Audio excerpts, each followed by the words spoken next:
이 시행령 브리핑 시작하기에 앞서서 제가 간단하게 할 말씀, 다른 얘기지만 좀 드리면 어떨까 싶은데요.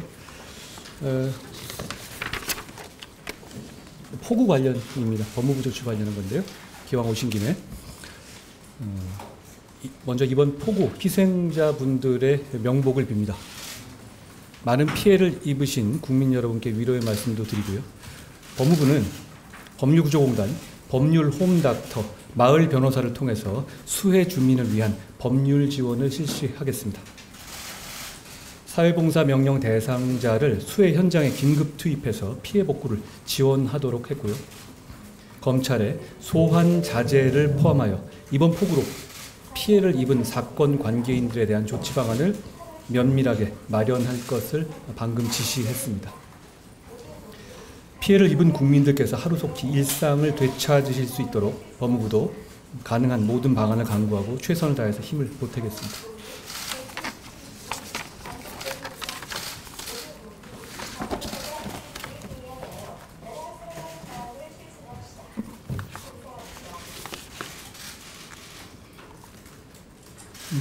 시작할까요? 오늘 제가 설명드릴 내용은 검사의 수사 개시 범죄 범위에 관한 규정의 개정안 관련한 건데요. 오늘 제가 기자님들께 설명드린 것 관련해서 좀 나쁜 소식은 이게 좀 길다는 거고요. 좋은 소식은 제가 말이 빠르다는 겁니다. 그러니까 마음 편하게 들어주시면 될 것 같습니다. 시작할까요? 법무장관입니다. 지금부터 법무부 소관 대통령령인 검사의 수사 개시 범죄 범위에 관한 규정 시행령 개정안 및 시행규칙 폐지안의 입법 예고 경과에 대해서 설명드리겠습니다. 지금 이 내용은 국민적 비판이 컸던 소위 검수완박 입법으로 불리는 그 법률에 대한 시행령입니다. 차례는 보시는 바와 같습니다. 다음으로 넘어갈까요? 먼저 추진 배경에 대해서 제가 간단히 설명드리겠습니다. 지난 5월 9일 검사가 수사를 개시할 수 있는 범죄의 범위와 관련된 검찰청법 제4조 제1항 1호 가목이 개정돼서 오는 9월 10일 시행을 앞두고 있습니다. 이 법이 제가 아까 말씀드린 것처럼 소위 검수완박 입법이죠. 이에 법무부는 개정법의 시행을 위해서 필요한 하위 법령을 법체계에 맞게 정비하는 한편 현행 법령의 시행 과정에서 확인된 수사 지연이나 국가 범죄 대응 역량의 약화와 같은 부작용과 그로 인한 국민의 피해를 법률의 위임 범위 내에서 최소화하는 방향으로 개정안을 마련했습니다. 참고로 화면에 보시는 바와 같이 현재 수사 지연으로 인한 국민 피해가 심각한 상황이고요. 저건 이제 변협의 이 자료입니다. 73.5%의 사건 관계인이 수사가 지연되고 있다고 느끼고 있습니다. 그리고 2021년 현행 법령 시행을 전후해서 부패 범죄의 수사가 큰 폭으로 감소하였음을 통계적으로 확인할 수 있습니다. 다음으로 넘어갈까요? 다음으로 개정법상 검사의 수사 개시 규정 내용에 대해서 설명드리겠습니다. 검찰청법은 부패범죄, 경제범죄 등 대통령령으로 정하는 중요범죄라고 규정하고 있습니다. 그래서 중요범죄의 구체적인 범위를 정부가 대통령령을 통해서 설정하도록 위임하고 있습니다. 참고로 우리 헌법과 형사소송법을 비롯한 다수의 법률에서는 이와 유사한 방식의 규정을 하고 있는데요. 예시적 열거와 함께 구체적인 내용을 하위 법령에 위임하는 규정 방식을 채택하고 있고요. 이건 상당히 흔하고 일반적인 규정 방식입니다. 그러니까 해석도 역시 같은 방식으로 되어야 되겠죠. 예를 들어 보겠습니다. 헌법 제12조 제5항은 체포, 구속, 통제 상대방에 관해서 가족을 포함한 구체적인 통제 상대방을 법률에서 구체화하도록 위임하고 있고, 그 위임에 따라서 형사소송법 제200조의 6에서 그 헌법이 얘기하고 있는 등의 범위를 정해서 변호인이나 법정 대리인 등 헌법이 열거하지 않은 통지 상대방을 구체화하고 있음을 확인할 수 있습니다. 다시 한번 앞에 볼까요? 7로 다시 가볼까요? 무슨 취지냐면 저 취지가 체포동 구속을 당한 자의 가족 등 이렇게 돼 있죠. 그런데 그 취지가 저 앞쪽에 예시하고 있는 것에 한정하고 있는 취지는 당연히 아니라는 겁니다. 그렇기 때문에 형사소송법에서는 저 앞쪽에 예시하고 있는 사람들 외에 변호인 등도 이 하위 법령에서 구체화하고 있는 것이죠. 저희도 그러니까 법률에서 규정하는 내용이 예시와 위임이기 때문에 대통령령에서 그 범위를 정할 수 있는 겁니다.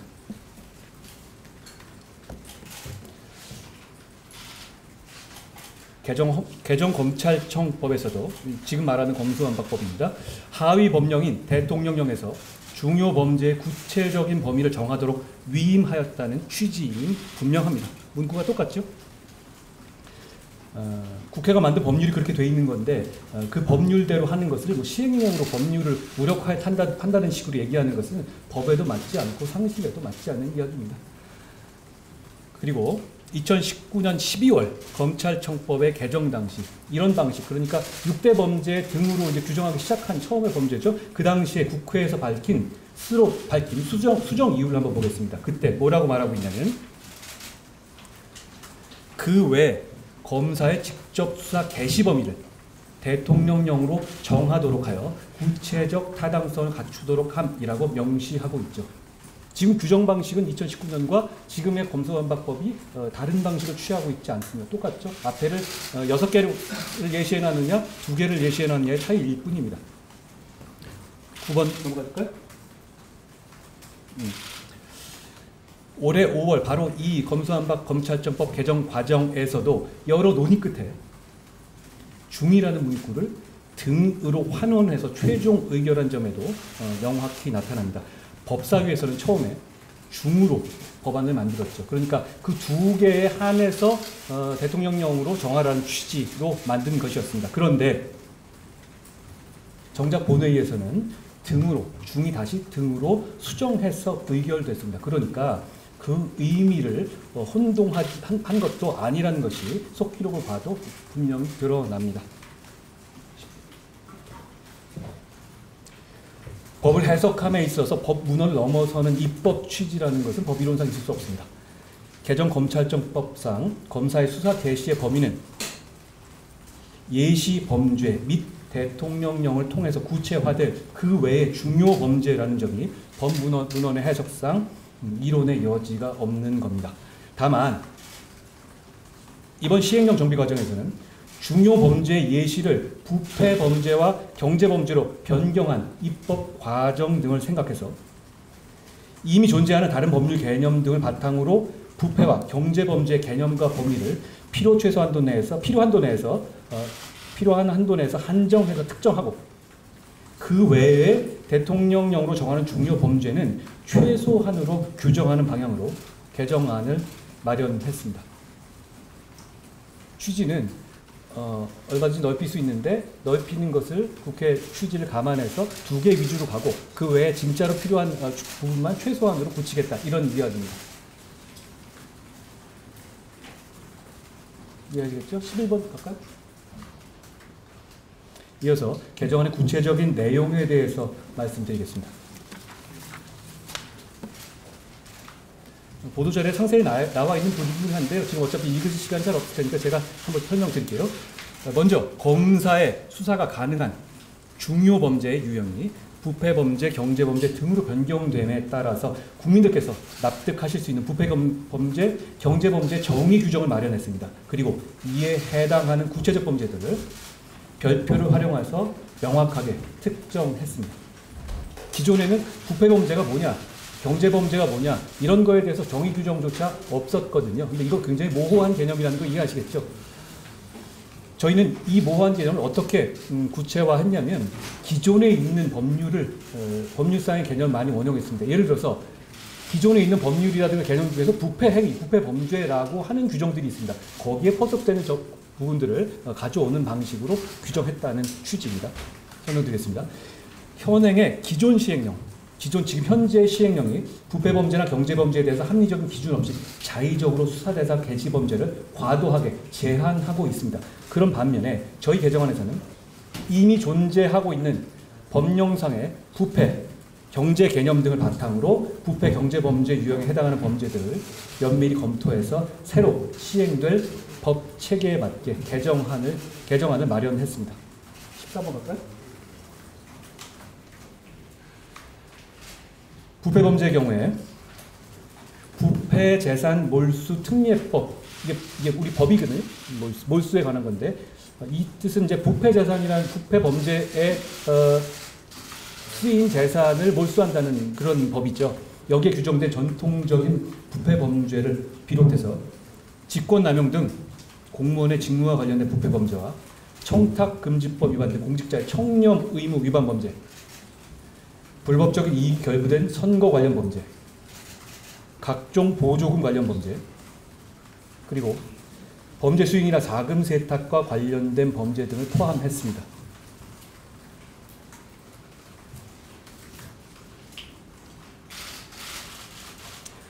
경제범죄의 경우에는 사기, 공갈, 횡령, 배임 등 대표적인 경제재산 범죄를 비롯해서 국가의 재정 기반을 위태롭게 하는 조세나 관세 포탈 범죄, 대규모 민생 침해를 유발하는 금융 관련 범죄, 건전한 거래 질서를 위협하는 공정거래 범죄, 국가 경쟁력의 기반을 침해하는 기술 침해 범죄, 서민 생활의 근간을 위협하는 부동산 범죄, 불법적인 경제활동과 관련된 마약류 범죄와 조직범죄를 포함했습니다.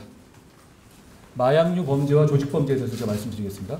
특히 사회적으로 점점 더 큰 문제가 되고 있는 마약류 범죄에 대한 국가의 대응 역량을 강화하기 위해서 경제범죄인지 여부에 대해서 논란이 있을 수가 있는 단순 소지와 단순 투약 범죄는 제외하고 불법적인 이익의 취득을 목적으로 하는 마약류의 제조나 유통 관련 범죄를 경제범죄로 규정했습니다. 마약의 제조, 밀매 등이 그것입니다.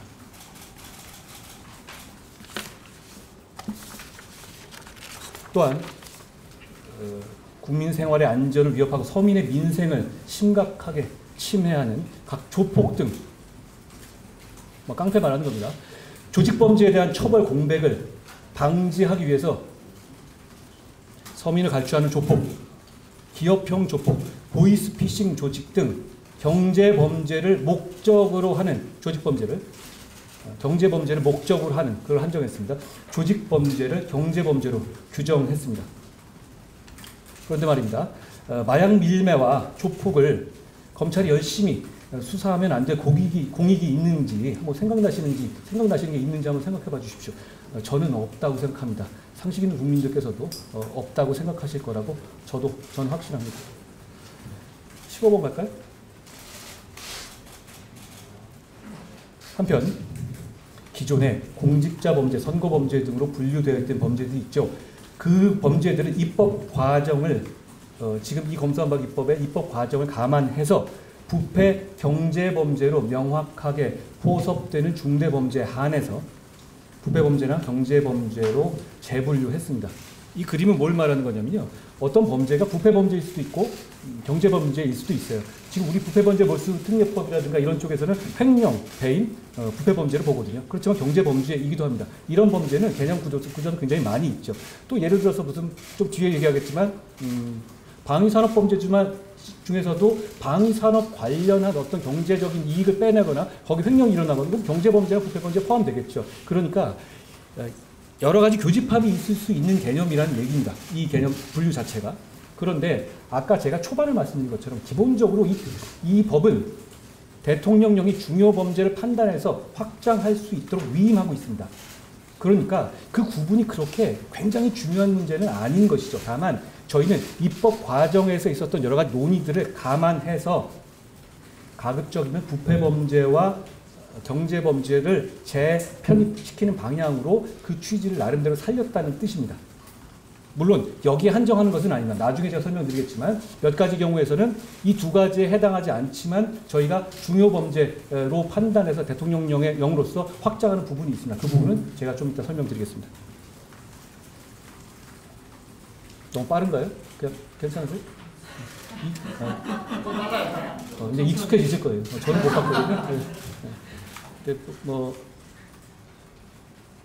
노력해 보겠습니다.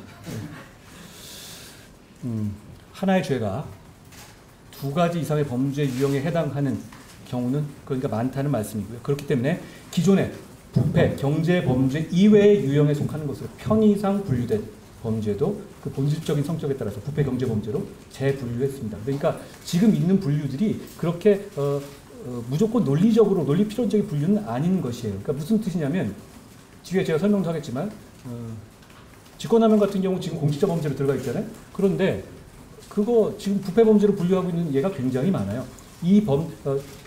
2018년에 있었던 박상기 김부겸 합의에서 봐서도 부패 범죄 범위 내에 직권남용을 포함하고 있죠. 자, 설명드리겠습니다. 16번 할까요? 예를 들어서 말이 나왔으니까 직권남용죄를 볼게요. 공무원이 권한을 남용해서 직무수행에 공정을 침해하는 범죄가 직권남용 범죄이죠. 본질적으로 이 범죄는 공직자가 범한 부패 범죄의 성격을 갖고 있기 때문에 개정안에서는 부패 범죄로 규정하고 있습니다.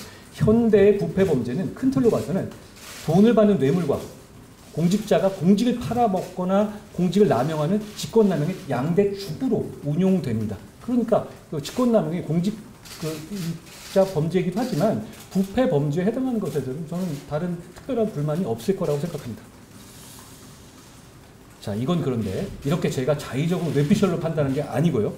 직권남용의 경우에 기존에 있는 부패 방지 권익위법에서도 부패 행위라고 명확하게 규정하고 있고요. 그리고 지금 국민권익위 홈페이지를 보시면 아시겠지만 직권남용을 대표적인 구조적 부패 행위로 홈페이지에 명시하고 있습니다. 또한 2018년 6월에 발표된 박상기 김부겸 전 장관의 검경 수사권 조정 합의문에서도 명확히 직권남용을 부패 범죄로 분류한 바 있습니다. 그리고 우리나라도 가입해서 국회에서 비준한 이렇게 된 법률과 동일한 효과가 있습니다. UN 부패 방지 협약에서도 직권남용을 부패 범죄로 규정하고 있다는 말씀을 드리겠습니다. 17번 갈까요? 선거 관련 범죄에 대해서 말씀드리겠습니다. 공무원의 선거 관여. 공무원이 공직을 남용해서 선거에 관여하는 것이죠. 그리고 금권 선거 등 부패 범죄의 성격이 명확한 행태양을 한정해서 부패 범죄로 편입했습니다. 공무원이 권한을 이용해서 선거에 개입하는 것은 직권남용도 성격이 있는 것보다 그보다 더 나간 구성 요건에 해당한다고 볼 수 있겠죠. 그리고 공직선거 과정에서 직을 매매하는 행위, 부패 행위가 아니라고 누가 말할 수 있겠습니까? 이렇게 부패 범죄의 성격이 명확한 행위 태양만을 한정해서 부패 범죄로 편입한 겁니다. 예를 들어서 무슨 허위 사실 공표라든가 이런 부분을 저희가 이 부패 범죄로 포함시키겠다는 취지가 아닙니다. 매수 및 이해 유도, 기부행위 등은 불법적인 이익이 핵심적인 범죄 성립의 요건이죠. 그리고 부패 행위를 수단으로 선거의 공정성을 침해하는 범죄이기 때문에 일부 선거 범죄는 이미 제가 아까 처음에 말씀드린 부패 재산 몰수 특례법상의 부패 범죄로도 규정되어 있습니다. 그러니까 선거 범죄면 부패 범죄 아니다. 이런 얘기는 당연히 성립하지 않고 그건 기존에도 그래 왔습니다.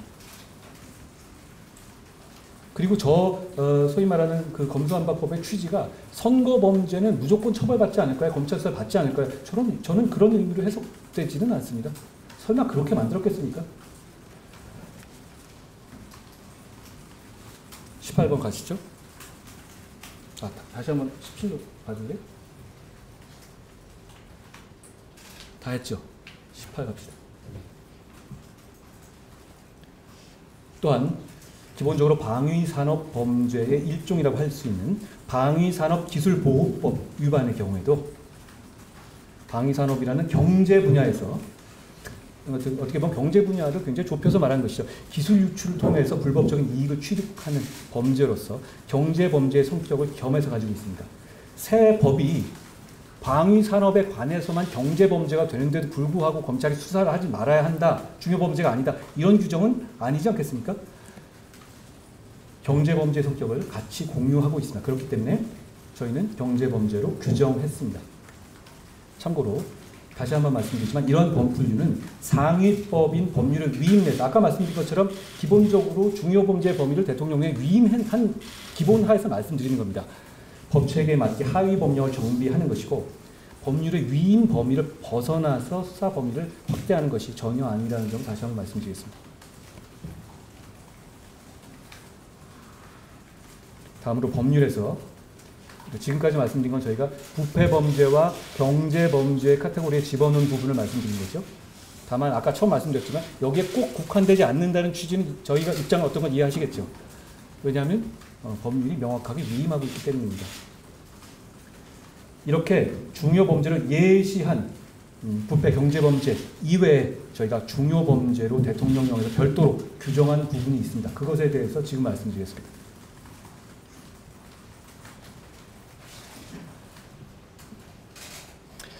초반에 제가 설명드렸다시피 검찰청법 규정은 새 검찰청법 규정은 일정 유형의 중요 범죄를 등 대통령령으로 정하는 중요 범죄라고 규정해서 직접 열거한 두 가지 유형 이외에도 대통령령으로 다른 유형 두 가지 외에 다른 유형의 중요 범죄를 구체화할 수 있는 권한을 명시적으로 대통령령에 위임하고 있습니다. 제가 반복하지만 이게 아주 기본적인 전제이기 때문에 반복해서 말씀드리는 겁니다. 제가 말이 빠르기도 하고요.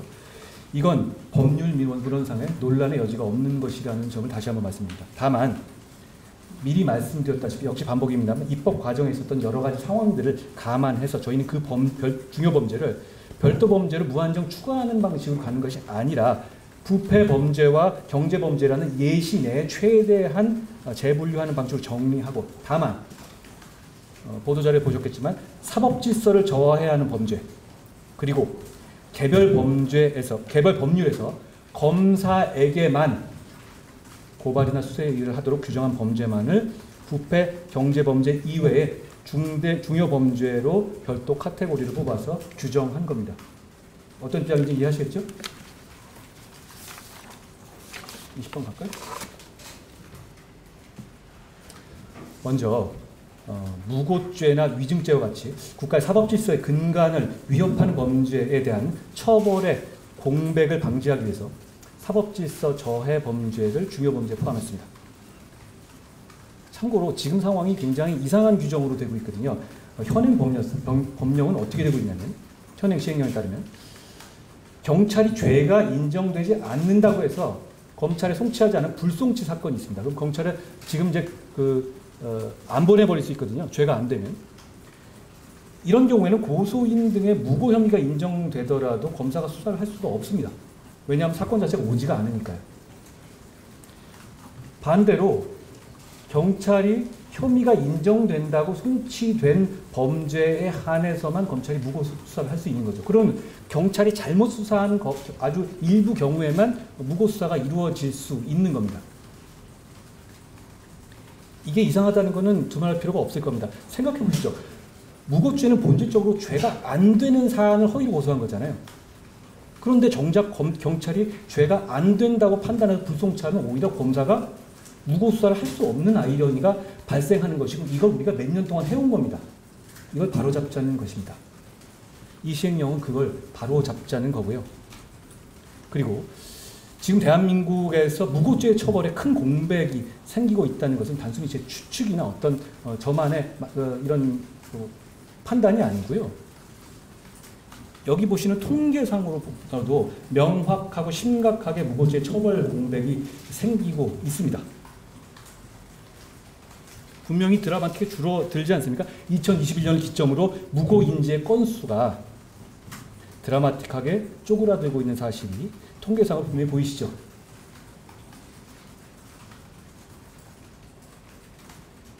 갑자기 우리나라 사람들이 허위고소를 안 하는 이렇게 갑자기 그런 결심을 집단적으로 한 건 아니지 않겠습니까? 저거는 처벌이 잘 이루어지지 않고 있다. 그러니까 무고로 인한 피해가 그만큼 많아지고 있다라는 걸 의미하겠죠. 국가가 허위고소를 한 사람들을 수사하지 않는 것은 허위고소를 부추기는 겁니다. 국가가 도대체 왜 누구를 위해서 그래야 합니까? 그걸 시정하겠다는 겁니다. 무고는 그것이 제때 처벌되지 않는다는 분위기가 만연하면 기하급수적으로 늘어날 수밖에 없는 성격이 있습니다. 왜냐하면 그래도 된다고 생각하고 마음 편히 거짓 고소를 하고 나아가서 정치적인 거짓 선동의 도구로도 쓰이게 됩니다.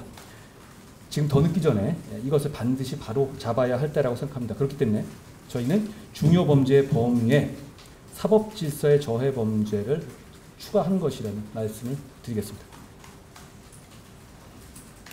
제가 이제 무고의 예를 들었는데 다른 것도 사정은 비슷합니다.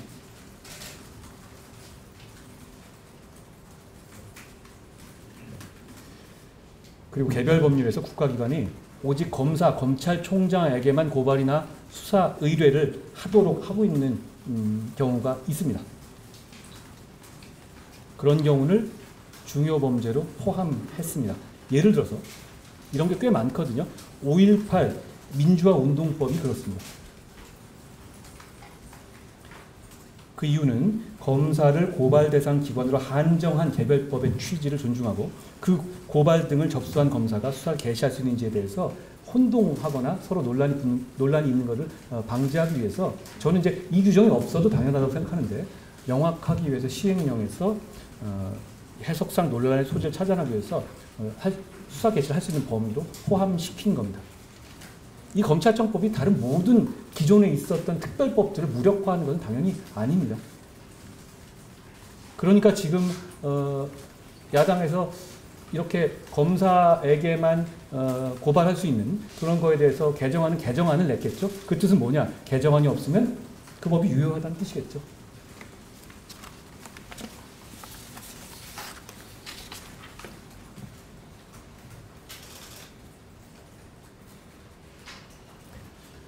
자, 다음으로 수사 중인 사건에 대한 검사의 관련 수사 범위를 규율한 직접 관련성 조항의 개정안에 대해서 말씀드리겠습니다. 좀 오래됐으니까 많이 잊어버리셨을 것 같은데요. 이게 수사 중인 사건에서 추가 수사를 할 수 있는 범위를 직접 관련성 있는 범죄로 한정하는 식의 규정이 있고, 그리고 그 직접 관련성의 범죄를 그 규정을 지난 정부 시행령에서는 굉장히 축소해 놨던 겁니다. 그걸 저희는 바꾸겠다는 겁니다. 검찰청법은 정작 검찰청법은 직접 관련성이라만 하고 있지 직접 관련성 있는 범죄의 의미를 한정하지 않고 제한 없이 허용하고 있습니다. 그런데 지금의 기존의 시행령은 그 범위를 자의적으로 지나치게 좁게 제한하고 있습니다.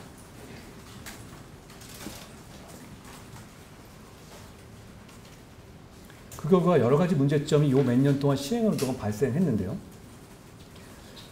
검사의 즉각적인 수사를 통해서 하나의 절차에서 이미 송치된 사건 중에서 신속한 종결이 가능한 사건까지 경찰에 보완 수사를 요구하거나 이송할 수밖에 없게 함으로써 부당한 절차 지연에 따른 심각한 인권 침해를 유발하고 있습니다. 예를 들어 보겠습니다. 권력형 성범죄 사건의 피해자가 제3자로부터 2차 가해를 받은 사실을 검찰에 진술했다고 생각해 봅시다.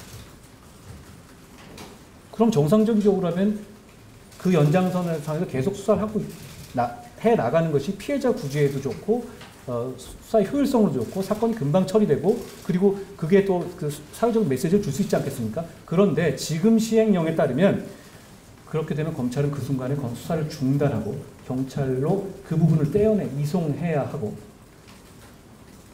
그리고 만약에 다른 사안으로 검찰이 보완 수사를 하다가 이 사람이 아니라 이 사람이 진범이다 라고 밝혀진 경우도 가정해보죠. 이런 경우에도 수사를 중단하고 사건을 경찰로 보내야 됩니다. 물론 그 과정에서 증거가 인멸되고 진범이 도망가도 속수무책인 상황이 되죠. 그게 지금 현재 시행령의 현실입니다.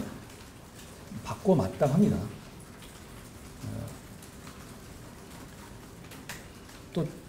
또 하나 얘기 들어볼까요? 예를 들어볼까요? 전에 제가 들어봤던 얘기인데 어떤 어린이집에서 보육교사의 아동학대 사건이 발생해서 경찰이 1차로 수사하고 검찰에 송치를 했는데 검찰에서 피해 아동을 수사하는 과정에서 또 다른 보육교사의 추가 학대 사실이 밝혀지는 경우가 있을 수 있습니다. 실제로 많이 있었던 사례예요.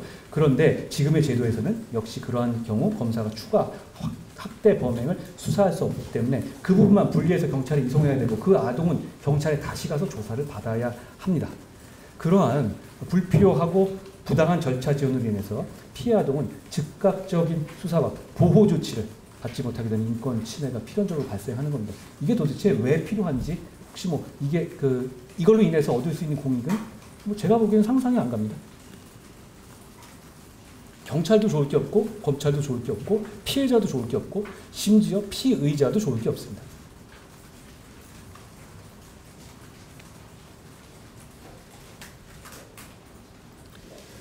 자, 이건 지금 저희가 문제의식인 거고요. 이런 국민의 피해를 최소화하기 위해서 이미 수사가 진행 중인 사건, 이미 진행 중인 사건이니까 개시된 사건을 말하는 게 아니에요. 그러니까 여기서 더 추가 수사하는 범인이 그렇게까지 협소하게 볼 이익이 없거든요. 그러니까 이미 수사가 진행 중인 사건과 범인, 범죄 사실, 증거가 공통되는 관련 사건은 기존 사건의 연장선상에서 검사가 계속 수사할 수 있도록 범위를 합리적으로 조정하는 방향으로 개정안을 마련했습니다. 다만 여기에 대해서 우려를 제기한 분이 많이 있었는데 그럴 경우에 우려하실 수 있는 자의적인 수사 확대를 방지하는 장치로서 형사소송법 제198조 사항의 별건 수사 금지 조항을 원형해서 그런 우려를 불식시키도록 조치하였습니다. 그러니까 지금 이 직접 관련성 조항은 그 별건 수사를 막자는 취지에서 만든 거기 때문에 그 규정을 원용하는 정도로도 충분히 우려, 기존의 법이 갖고 있는 우려를 실현할 수 있기 때문에 저희는 그 법을 그냥 원용한 겁니다.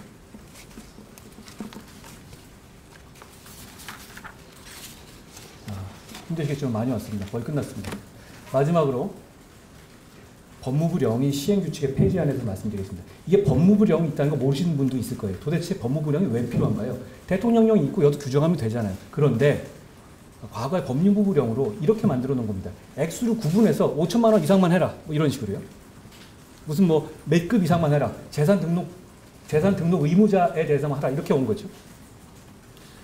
현행 시행규칙은 이 법무부령을 말하는 겁니다. 검찰청법에서 위임 규정을 두고 있지 않은데도 불구하고 중요 범죄 중에서 특정 신분이나 특정 금액 이상의 범죄에 대해서만 검사가 수사를 개시할 수 있도록 제한하고 있습니다. 이런 제한은 국가범죄대응역량의 필연적인 약화를 초래하고 수사의 진행에 따라 범죄 사실이 변화하는 현장의 수사 현실에도 전혀 맞지 않습니다. 그리고 지나치게 복잡해서 전문가도 마찬가지 국민도 그렇고 예측 가능성이 없습니다. 예측 가능성이 없는 법은 사실 여러 가지 그 부작용을 초래할 수밖에 없거든요. 제가 봐도 모르겠는데요. 그럼 국민들은 더 모르지 않겠습니까? 예를 들어서 현행 제도상에서 보면 만약에 검사가 이거 5천만 원짜리 사건이다 라고 생각하고 수사 착수했는데 수사해보니까 500만 원이다. 이런 경우는 어떻게 해야 됩니까? 이거 그냥 뭐 죄가 안 된다고 털어버려요? 아니면 그냥 검사가 기소해요? 어떻게 해야 되죠? 상식적으로 판단하면 검사가 기소할 수 있어야 되는 거 아닙니까? 그런데 지금 이 시행 규칙에 따르면 경찰에 사건을 이송해야 됩니다. 이걸 왜 이렇게 해야 되죠? 게다가 보내왔는데 경찰하고 판단이 또 다르면 또 꼬입니다. 그러면 또 오거나 말거나 해서 중간에 그러면 이 피해자들이라든가 관련자들은 중간에 붕 떠서 막 사건이 돌아다니고 시간만 가게 되는 것이죠. 이건 지나친 비효율이고 국가 수사의 낭비인데다가 당사자들에게도 굉장한 소모를 요구하는 것입니다. 그런 제한, 그리고 이렇게 처음부터가 얼마 이상이야 된다고 생각을 한다면 검찰 입장에 수사를 착수하지 않은 명분이 됩니다. 뭐 이거 안 될 수도 있다라고 그런 핑계거리가 되지 않겠습니까? 이게 공익에 부합하나요? 수사의 속성상 처음에는 되게 적은 액수에서 수사가 개시돼서 큰 액수로 발전하는 것 아니겠어요? 예를 들어서 500만 원짜리 범죄를 수사하다가 50억 범죄가 되는 겁니다.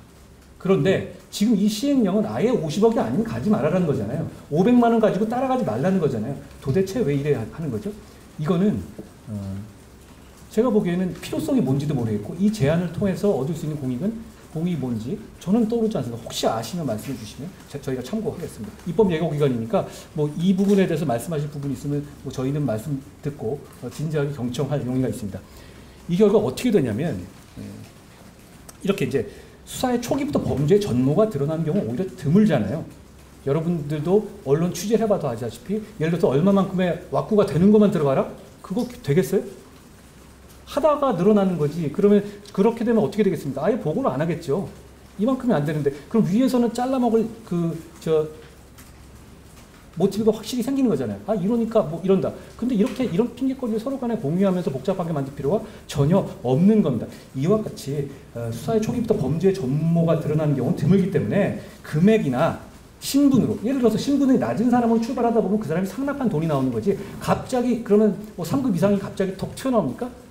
그런 사건이 있나요? 제가 20여 년간 해봤지만 저는 그런 걸 못 봤거든요. 그런데 제가 못 본 식의 유형을 기준으로 설정한다는 것 자체가, 이러다 보니까 어떤 결과가 나오냐, 이 뇌물사범의 구속 현황을 보십시오. 이 추이가 우연일 수는 없잖아요. 드라마틱하게 줄어들고 있죠. 최근에 몇 년간에 의미 있는 뇌물 사건으로 누가 구속되거나 누가 실제로 수감되는 걸 보신 적 있으십니까? 보통 기자분들께서 그 법조에 취재하잖아요. 별로 없죠. 제가 기억이 안 납니다. 그런데 그게 갑자기 대한민국이 갑자기 부패가 사라진 겁니까? 그럴 리는 없지 않겠습니까? 처벌과 수사가 제대로 되지 않고 있는 겁니다. 이렇게 되면 부패 수사는 더욱 쪼그라들게 될 거고요. 사회적 강자의 범죄는 처벌받지 않고 방치될 거고, 범죄를 저지르고도 처벌을 면한 그 범죄자는 선과 약자를 더욱 착취하게 될 겁니다. 저희는 그것을 막고 국민들을 범죄로부터 최대한 보호하는 방안을 만들기 위해서 이 시행령과 지금 이 시행규칙의 폐지안을 만든 것이라는 말씀을 사적으로 드리겠습니다. 그리고 아까 처음 말씀드린 것처럼 대통령령이 있는데 별도로 법무부령을 만들어야 될 특별한 이유가 없어요. 필요하면 이 규정을 넣고 싶다면 대통령령에 넣으면 됩니다. 그게 뭐가 다른가요? 그런데 굳이 한 단계 낮춰서 법무부령을 만든 다음에 거기서 액수 규정을 만든다? 이건 기술적으로도 맞지 않고 이게 있어야 될 필요성도 없습니다.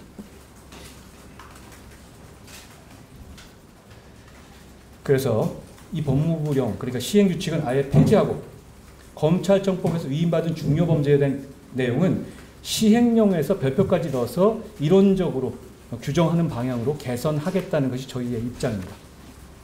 그러니까 이런 구조가 되는 거죠. 시행령 없어지고 더 심플한 구조로 가겠다는 겁니다. 정 필요하면 저기 넣으면 되거든요. 그리고 그 개정하는 절차도 별로 크게 다르지 않아요. 대통령령 국무회의에서 의결하면 되는 것이고, 국무회의가 통과될 정도의 규정이어야죠. 형사 사법 시스템을 변경하는 규정인데 그걸 법무부령으로 이렇게 핵심적인 내용을 바꾼다? 그건 이상한 겁니다. 법무부령은 제가 그냥 바꾸면 되는 건데.